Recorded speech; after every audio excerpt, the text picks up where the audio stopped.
C'est une enquête menée par l'ADTEM avec le Cercle Marketing Client, le magazine Stratégie, et elle porte sur le marketing responsable, allitération en M. Il y en avait beaucoup. On en débat avec Florent Argentier. Bonjour. Bonjour, enchanté. Bienvenue. Vous êtes consultant au sein du cabinet ADX, coordinateur du collectif Responsable. Bonjour Thomas Parouti. Bonjour, un Thomas. habitué de Smart Impact, heureux de vous retrouver, président fondateur de l'agence Mieux. Et vous êtes également engagé au sein de ce collectif. C'est quoi Responsable inné il y a 10 mois, Florent Argentier? Oui, c'est quoi l'idée? Alors, c'est quoi l'idée? C'est au départ deux associations, le Cercle Marketing Client et l'ADTEM, qui ont décidé... Alors, moi, je suis président du Cercle Marketing Client, et ces deux associations ont décidé de fusionner. Et dans la fusion, on s'est dit, il faut, pour réussir la fusion, qu'on crée quelque chose ensemble. Et on a choisi d'aller sur le thème du marketing responsable, parce qu'on est persuadé que c'est un enjeu des 15 prochaines années ou des 20 prochaines années. Et on s'est dit, il faut qu'on crée quelque chose ensemble pour donner un élan à notre rapprochement. Mais alors, qui compose ce collectif, Thomas Parouti? C'est le professionnel de l'ADTEM qui peut répondre. Moi, vous ne voulez pas répondre? Non, moi, je n'y suis pas. Non, mais je ne fais pas partie de l'ADTEM. Je suis... Non, mais le collectif responsable. J'en fais pas partie. Je croyais que vous étiez... Il n'en est pas loin. Non, je suis un supporter, parce que je trouve que c'est bien qu'une association de Okay. professionnels de marketing qui sort en plus des super résultats. Ouais. Parce que ça vous correspond tellement. Ouais, tout à fait. Mais je ne peux pas être partout. Bon, ok.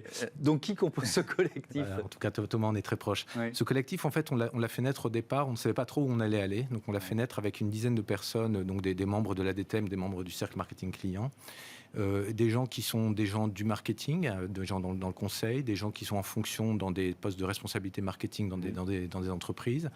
On a des gens aussi, beaucoup, qui sont des enseignants-chercheurs, des universités de Nanterre, de Dauphine, entre autres, et des gens de la communication. Donc, quelques personnes qui se sont dit, on va faire quelque chose ensemble.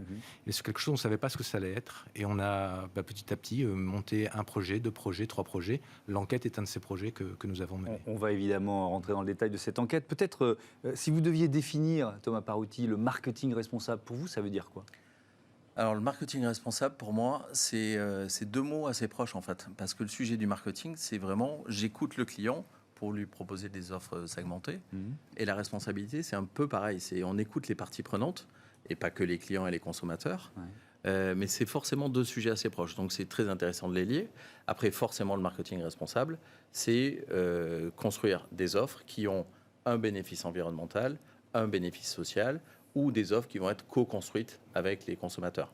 La marque la plus connue et le gros succès des 5 dernières années, c'est Qui le Patron, marque fabriquée, enfin construite, un cahier des charges défini par des consommateurs.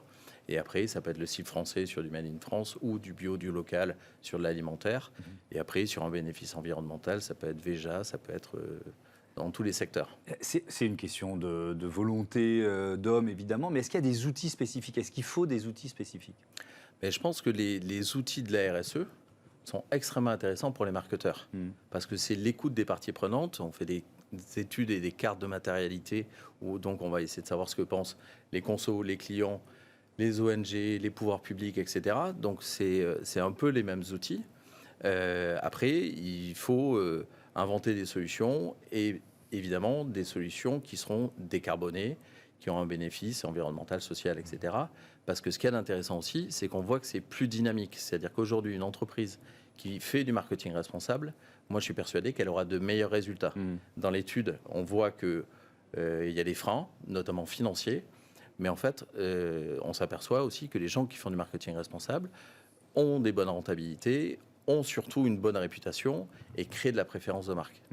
Florent Argentier, cette étude, elle a été menée comment en fait? Il faut peut-être poser un peu le décor. Oui, alors elle a été menée, en fait, elle a été pensée à la fin de l'année dernière. Elle a été menée donc en la diffusant sur les réseaux sociaux, les newsletters, les membres de nos associations. On a un fichier entre les membres, les anciens membres et les prochains membres de près de 25 000 personnes. Et on a eu, donc c'est nous qui l'avons monté avec des gens, on a des gens des études dans le groupe, donc c'était assez facile. On l'a testé et ensuite on l'a lancé au mois de février. Et on a eu à peu près près de 300 réponses. Donc on a interrogé des gens du secteur du marketing, donc des gens qui officient dans des entreprises avec des responsabilités de marketing.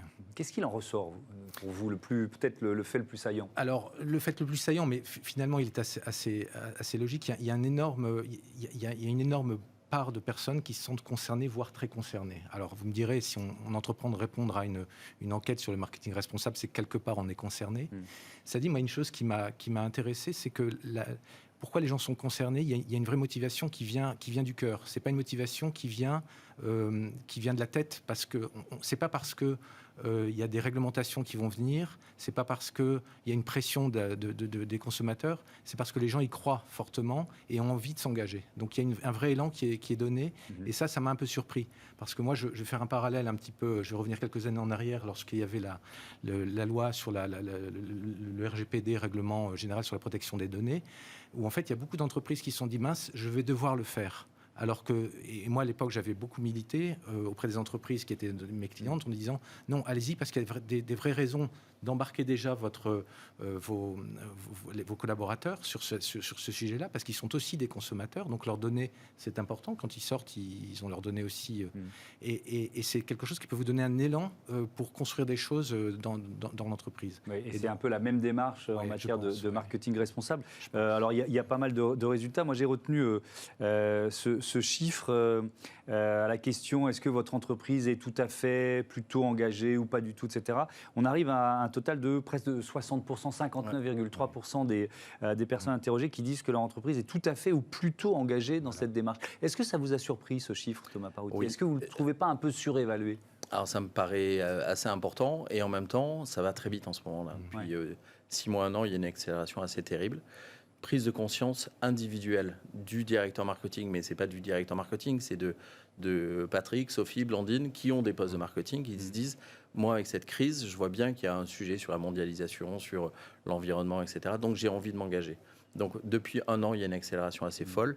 Moi, je le vois au sein de l'agence Mieux avec plein de nouveaux clients sur des secteurs d'activité très différents. Donc, après, 60%, si on refait l'étude dans 6 mois, ça sera peut-être 70%. Enfin, ça va très, très vite.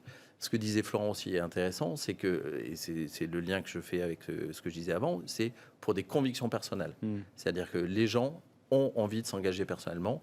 Et dans le cadre de leur entreprise, ils vont faire du marketing responsable. Donc, il y a une véritable évolution. Après, la tête, elle doit aussi dire la même chose. C'est-à-dire, quand on voit que les consommateurs, les clients en veulent, que les salariés en veulent, que les actionnaires en veulent, globalement, le marketing responsable, il est évident. Et quand le directeur marketing discute avec le DRH ou la DRH et le directeur financier ou la directrice financière, mais tout le monde se met d'accord. Et je pense que le CODIR, aujourd'hui, il est assez convaincu. Donc, forcément, ce chiffre va continuer à augmenter fortement.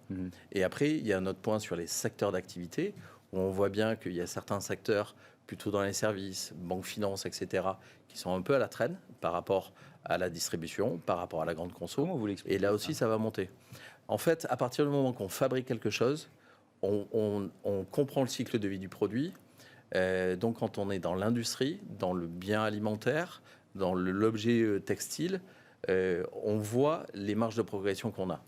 Et on dans est les services, plus soumis à une pression du consommateur aussi. Oui, évidemment, qui va demander de la transparence avec Yuka, avec Clear Fashion, etc.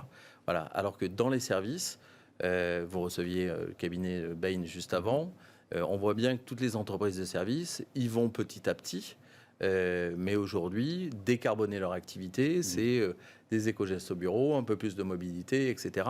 Et elles sont moins engagées dans une démarche RSE. Il nous reste 2 minutes. Je voudrais quand même qu'on parle de la réglementation. Vous l'avez évoqué d'un mot, mais c'est quand même aussi un aiguillon, la réglementation. C'est pas neutre. Oui, c'est un aiguillon. C'est très bien qu'il y ait une réglementation, parce que ça met l'actualité et les faisceaux sur ce sujet-là. Mais moi, je suis persuadé que le vrai sujet, c'est d'y croire.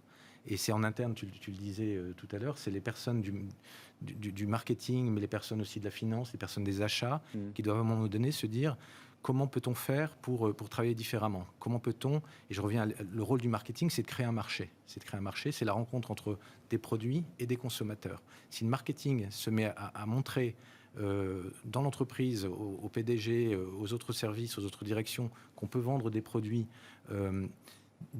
différents, c'est-à-dire rien qu'en segmentant différemment son marché, on va arriver à créer des produits qui sont peut-être qui embarquent des choses différentes et en termes de durabilité, de responsabilité sociétale, environnementale. Donc, Oui, je suis persuadé. effectivement, il y a ce mouvement de fond quand même. La réglementation, vous pensez Elle va qu'elle passer vite. elle va pas assez vite, Non, elle suit pas. et de toute façon, les entreprises leaders vont beaucoup plus vite que la réglementation. Ouais. Et évidemment que Bouygues n'a pas attendu la réglementation sur la RT 2012 et toutes les normes environnementales, etc. Veja n'a pas attendu une loi sur les baskets équitables. Donc non, il faut, enfin la réglementation, elle est là pour accompagner, pour valider, mettre 2-3 croix. Mais c'est évidemment la direction marketing et l'ensemble de l'entreprise qui doivent participer à plus d'éco-socio-innovation. Un dernier mot en Vous savez, conclusion. l'un de nos credos lorsqu'on a lancé le collectif, c'est de se dire qu'on s'est dit n'attendons pas les politiques, c'est dans les entreprises que ça va se passer. Donc je pense que c'est vraiment ça qu'il faut mettre en œuvre. Et vous savez quoi, c'est ce qu'on démontre tous les jours dans cette émission. Merci à tous les deux. À bientôt, évidemment, sur Bismart. On passe à Smart Ideas. Ça vous dit, on va boire un petit jus de cranberries. Excellent.